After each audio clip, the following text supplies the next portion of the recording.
अगर आप भी चाहते हैं कि आरसीएम म्यूजिक के वीडियो सबसे पहले आप तक पहुंचे, तो लाल बटन को दबा के चैनल को सब्सक्राइब जरूर करें और साथ में बेल आइकन को दबाना ना भूलें।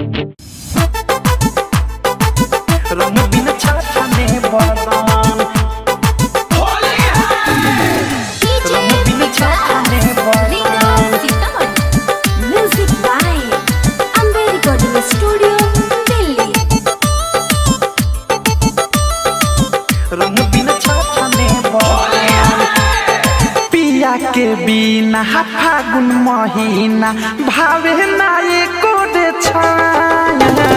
कके हुआ बा बहतल ले रहा बा ओइले ना हमरो सजन ओइले ना हमरो सजन पिया के बिना फागुन महीना भावे ना एको दे छान कके हुआ बा बहतल ले रहा बा ओइले ना हमरो सजन बिरहन बने के जिया तानिए सखी रंग बिन छछने बदन बिरहन बने के जिया तानिए सखी रंग बिन छछने बदन रंग बिन छछने बदन रंग बिन छछने बदन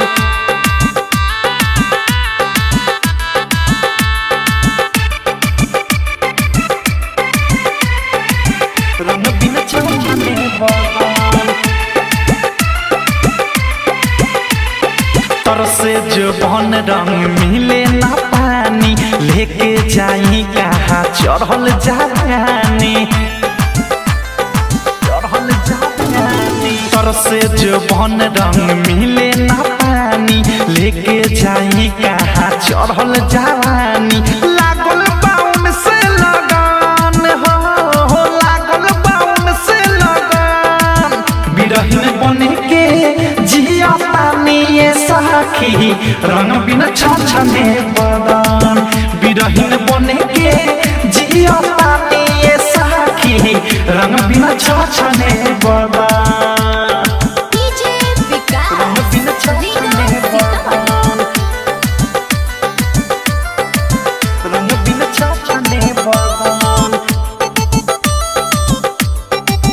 रंग बिन छछने बदन आस में सिया लेनी नया हम चोली राइटर राकेश जी से खेले ला होली आस में सिया लेनी नया हम चोली राइटर राकेश जी से खेले ला होली देवे नायमध से भी मान है देवे पिकासो नमन बिरहन बने के जिया पानिए सखी रंग बिन छछने बदन बिरहन बने के जिया पानिए सखी रंग बिन छछने बदन पिया के बिना फागुन महीना भावे ना एको दे छान कके हुआ बा बहतल ले रहा बा ओइले ना हमरो सजन बिरहन बने के